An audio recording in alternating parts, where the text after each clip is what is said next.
rushing to my head. This is all dance, stepping real quick.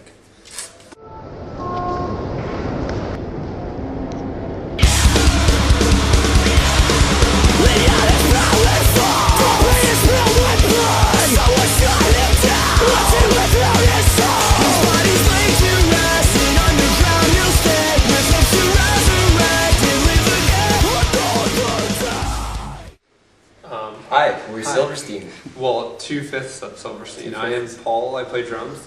And I'm Bill, I play bass. Does the release of an album always seems to be an exciting event? Yeah, I think it's very, very exciting. At the same time, it's like a little bit like nerve-wracking and stressful because there's so much preparation to do, and I don't know, like you just kind of get anticipating it so much that it gets a little bit stressful. So we're in that mode right now, I think. Yeah, the album's been done for several months, and now it's finally coming to everybody else, and we're very, very familiar with it. But we're we're finally curious to see what everyone thinks about it. Yeah, there's definitely a lot of anxiety behind it, and I mean, we definitely believe in the record. We feel strongly about the songs, and that we did the best that we possibly could. And it's just, it's been a long time coming, and now it's finally here. So don't know where the time went. I think too, when you're making a record, you're so inside the record that after this much time, we just really want people to hear it, and we want to know what they think. So for the first time, you step out of your little world. Yeah, right. So we're ready to share it.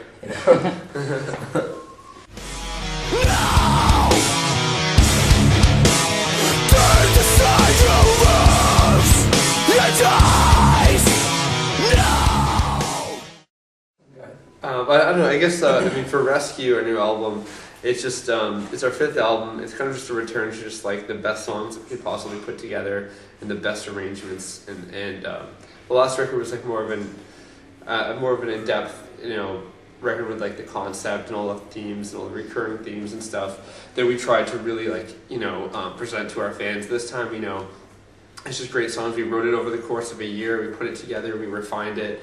And we weren't rushed, and I think it allowed us to be more free in our creativity and really show who we are and some of kind of what makes us sound the way that we do.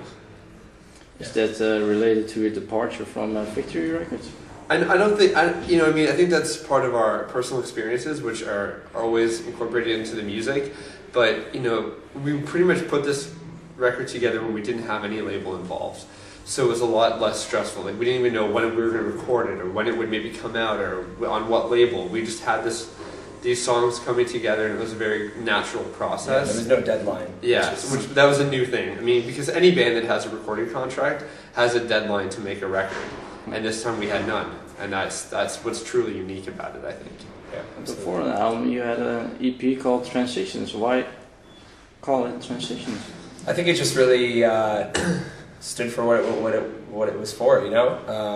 We were between labels, and we had all these extra songs written that we recorded as well with the record, and we only were putting 12 songs on the record, but we had about 15 or 16 recorded. So there was a couple extras that went on Transitions that aren't going to go on the record, and we just wanted something to put out, to bridge the gap. It was a transition in our lives and our careers. So.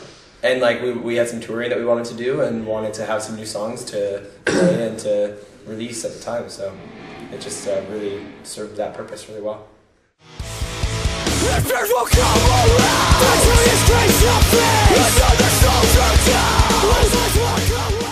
What does the culture, emo-culture, mean to you guys? It seems to already be past, but you're still a big part of it. Yeah, I think that emo culture is, it's been a bit of a taboo word. Taboo. We definitely grew up in a different emo culture than I think we maybe considered a part of. When we grew up, emo culture was like the J Tree Records bands and the Sunday Real Estates and the Minerals and Jimmy Worlds and stuff like that. And it kind of changed to that My Chemical Romance Hot Topic. It kind of became more about a fashion type thing, where a lot of the bands that we grew up listening to just wore like everyday clothes and just rolled out of the van and played on stage. There was no like putting on your black t-shirt and your tight jeans and your glasses and your black hair. There wasn't any process of that when we were. It's just how people loved Yeah, it. so just kind of people were kind of nerdy, so it was a nerdy fashion. Yeah, but it was just like sweaters and cardigans and Yeah. pants and whatever. Yeah. But then when we started like playing the music on a wide world, I guess on a worldwide scale, and just being like more of a professional band, it became all about those other fashion things, and people kind of came to our show like that, and that's totally cool. And I think that like we have been and will always be part of a unique music scene, but we're just, I think we touch and we are inspired by such a wide spread amount of like different ideas and music and influences and stuff like that us ourselves don't really fit into that, I don't think, but our music may certainly fit into that from one individual to another. I think with any kind of movement or scene or music style, you find like waves, and people always say, oh, that first wave, second wave, new wave, whatever. And I think that we maybe bridged a gap of waves of emo, where we kind of came from one part of it and inspired by one, played in another, Yeah.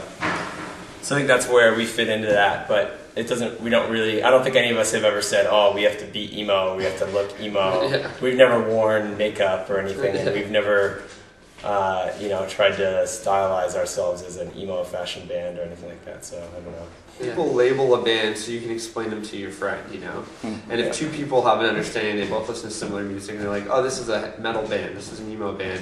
That's between two people to differentiate the styles and for them to talk about it.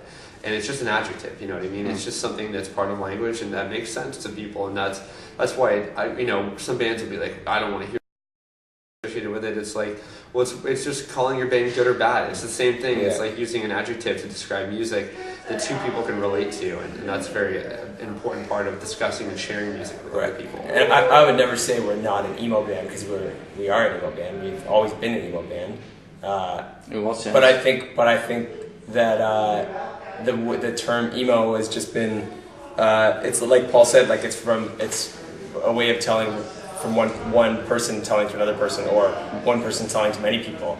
So like one day when the MTV decides to say that Dashboard Confessional is emo, that changes a lot. And then same thing with any other big band that someone labels as emo, everyone just says, oh, that's this, when it's so much more than this. Yeah. So I think there's a very big web of what emo is, and we fit in there somewhere. But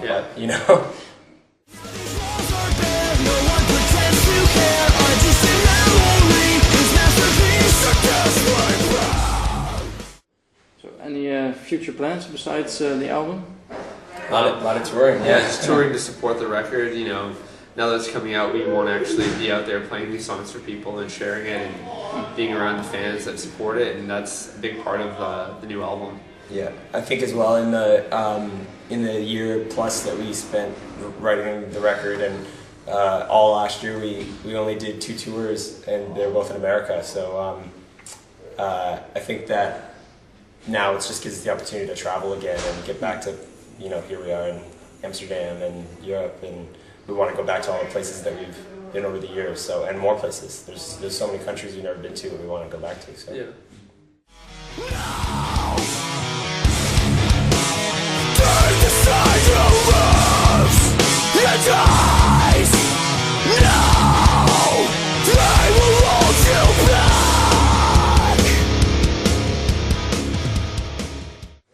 Just check out the new record. I think it's our 5th record, but I think it's also our best, and we could say that. I think we've grown a lot musically, and we've really put a lot into this record. And like I said, it was a no pressure kind of thing. We were just writing the music that we loved and wanted to share it with everybody. So here we finally are, like almost a year and a half after the day we started, and it's almost about to come out. So we really want people to give it a chance and check it out. Yeah, I think that the new record could appeal to both people who've been fans for a long time or been fans of the last record, as well as people who maybe never gave us a chance before might like some stuff on this record. So hopefully people will give us a chance.